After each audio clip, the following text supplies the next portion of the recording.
Сәлем достар, бүгін сіздермен нағыз қатпарлы самсаның қамырын дайындайтын боламыз. Бұл қамырды дайындап қойып, морозильникте 3 айға дейін сақтасаңыздар да болады. Суымызға тұзымызды салып ерітіп аламыз. Ұнымызды електен өткізіп, осындай жұмсақ қамыр илейтін боламыз. Қатты жұмсақ емес, орташа жұмсақтықта қамыр илеп тұндыруға жібереміз. Ортасында 2 рет илеп тұндыруды ұмытпаңыздар. Майымызды міндетті түрде су моншасында ерітеміз. Мендегі май щедрое лето, майлылығы 60%. Майды міндетті түрде осылай су моншасына ерітеміз. Маңыздылығы не үшін екенін осы видеоның соңында сіздерге түсіндіріп айтып өтетін боламын. Тұнған қамырымызды жаямыз. Тұнып тұрған қамыр тез жайылады. Дөп-дөңгелек болудың қажеті жоқ. Ең бастысы жұп-жұқа қылып жайсаңыздар болды.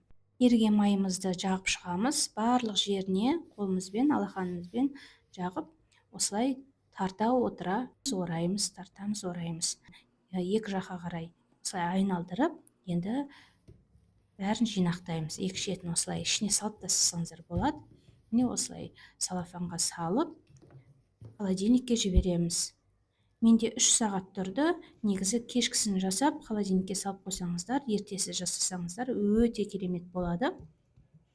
Достар, менің видеом ұнаса, лайк басып, каналыма тіркелуді ұмытпаңыздар. Бір-біріне жабысып қалмау үшін ортасын кішкене кеңейтіп салыңыздар.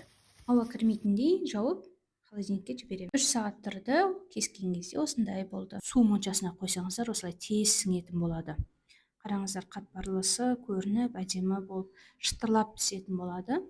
Мен осы рецептпен бұрыннан бері жасаймын, неше жыл болды. Әрине, самса жасауды көп адам біледі, бірақ мен өзімнің жасау тәсілімді сіздермен бөлісуді жөн көрдім. Қараңыздар, қатпарлысы көрініп, әдемі болып тұр. Ал енді майымызға келсек, 82-де 5 майлылығы жоғары пайыздық майды қолдансаңыздар өте керемет болады.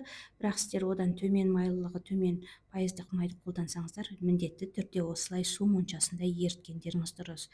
Себебі майдың жартысы су бөлігінен тұрады. Менде мысалға майлылығы 60%-ық май болды, щедрое лето деген, мен міндетті түрде осылай су моншасына қойып ерітетін боламын. Ал егер майлылығы 82% болса, онда жай ғана аз отқа қойып ерітіп жағатын боламын. Сіздермен болған мен Майра, келесі видеода кездескенше рахмет.